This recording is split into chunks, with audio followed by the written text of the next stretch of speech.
কৃষির পাশাপাশি তানোর এবং গোদাগাড়ি আপনি শিল্পায়নের কোনো আপনার ইচ্ছা আছে কিনা? আপনি যদি আমার প্রতিশ্রুতি মালা দেখেন, ওখানে তানোরের জন্য লেখা আছে যে একটা শিল্পাঞ্চল তৈরি করার আমার পরিকল্পনা আছে, যেখানে শুধু শিল্প বলে না, কর্মসংস্থান হবে এবং কারিগরি একটা শিক্ষা প্রতিষ্ঠান তৈরি করবে, যেখানে হাতে কলমে কাজ শেখানো হবে। কারণ আমাদের অনেক শিক্ষিত লোক আছে কিন্তু চাকরি পাচ্ছে না।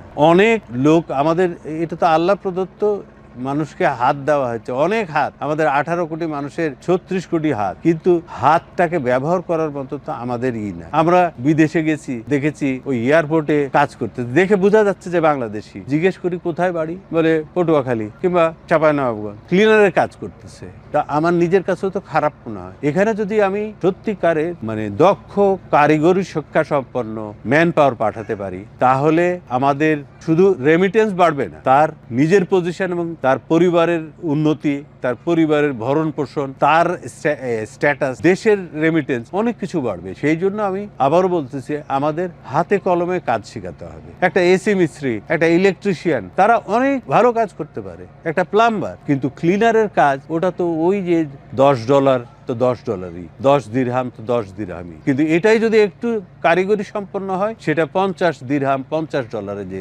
পরিণত হবে।